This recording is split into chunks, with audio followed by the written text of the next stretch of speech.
ليه لما بتكلم مع الجست مش بيفهمني؟ السؤال طبعا شائع جدا، واللي اتكلمنا في اكتر من فيديو عن بعض الاسباب اللي بتخلي ما يبقاش فيه تفاهم قوي قوي مع الكلام مع الجست. واتكلمنا ان ممكن يكون الاسباب راجعه للجست نفسه، هو بيتكلم بسلانج معينه خاصه بيه او بمنطقته او كده هوت، او بيتكلم باكسنت معينه او كده هوت. دلوقتي احنا ممكن نتكلم عن سبب تاني من الاسباب اللي بتخلي التواصل مع الجست مش مفهوم قوي. الاسباب اللي خاصه ان الجست بيتكلم باكسنت او سلانج او الديالكت الخاصه بيه، دي بتبقى خاصه بالجست، لكن ممكن تكون الاسباب من عند اللي بيتكلم مع الجست نفسه، زي النطق. النطق ازاي؟ الجست بيفهم الكلمه اللي هو سمعها، بيفهم الكلمه اللي وصلت ودنه دي اللي سمعها، فهو بيفهم الكلمه دي. فلازم تكون الكلمه اللي بتوصله سليمه عشان هو يفهمها بشكل كويس ويفهم المقصود بها ايه. يعني مثلا من اشهر الامثله طبعا لما حد بيحب يشكر حد بيقول له thank you. thank the tongue should be out. thank you is not clear in fact. Think. Oh, I think so. I think. Think. The tongue should be out. Think, not think. Think is different word. Think دي كلمة تانية خالص. But I think. Think. The tongue should be a little bit out. The tongue should be a little bit out. Like, thank you. Think. The tongue should be out. Think, not think. Think. Like, I speak about something. Something. شيء ما. Something. Your tongue's out. Your tongue's a little bit out. To be clear. Something, not something. Something. And so on. Many other words. ممكن في فيديوهات تانية نتكلم بشكل تفصيلي أكتر عن بعض الأمثلة لتوضيح الفكرة بشكل أكبر، بس احنا دلوقتي بنتكلم عن الفريم بتاع الفكرة نفسها، الفكرة بشكل أساسي، وبعد كده ممكن نتكلم فيها ان ديتيل في فيديوهات تانية، لكن الفكرة الأساسية لازم يكون النطق سليم.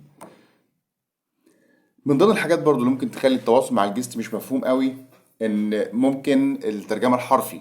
الترجمة الحرفي بتخلي الجست ما يفهمش الكلام بالظبط بيتقال ازاي. ترجمة حرفي يعني ايه؟ يعني انا بشيل كلمة، مثلا بنتكلم دلوقتي عن الانجليش، بشيل مثلا كلمة بالعربي واحط قصادها بالظبط كلمة بالانجليش، مش بالضرورة ان الجست هيفهم، وفي الغالب هو مش هيفهم لو ترجمت حرفي. ازاي؟ يعني مثلا كلمة من الكلمات المشهورة جدا بالانجليش، welcome. welcome. welcome معناها ايه؟ معناها اهلا، اكيد معناها بالعربي اهلا، اهلا وسهلا، مرحبا، بتدي المعنى ده. بس لو جينا ترجمناها literally مش هتدي المعنى ده خالص. welcome جاي من كلمة well يعني كويس، وكم يعني مجيء. يعني الكلمة بالعربي هتبقى حرفيا مجيء كويس. لو قلناها بالعربي مجيء كويس لحد بيتكلم عربي، المعنى مش واضح. فهي الفكره في ايه؟ ان في اي لغه فيها اكسبريشنز يعني ايه؟ يعني كلمه مع كلمه، كل كلمه ليها المعنى بتاعها، بس الكلمتين دول مع بعض بيدوا معنى مختلف. والكلمات دي والفكره دي موجوده في كل اللغات بما فيها العربي اكيد، وموجوده في مصر بشكل كبير طبعا زي اي لغه. فالفكره في ايه؟ ان انا ما بترجمش حرفي. يعني لما احب اقول حاجه بالانجلش مش بقول الكلمه بالعربي بتتقال ازاي واقوم مترجم كلمه بكلمه، احط قصادها الكلمه العربي كلمه انجلش، دي اسمها ترجمه حرفي. في الغالب الجست مش بيفهم انا بقول ايه لما بتكلم بترجمه حرفي. وممكن في فيديوهات تانية نتكلم ان ديتيل اكتر، بتفصيل اكتر عن فكره الترجمه الحرفي، انها فعلا مش هتكون مفهومه للجست.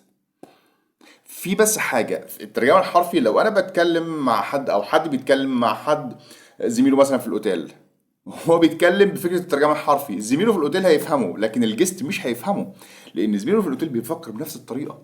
فالترجمه الحرفي بالنسبه له هتكون مفهومه، لكن بالنسبه للجست مش هيفهم. فهو ده فرق كبير جدا طبعا.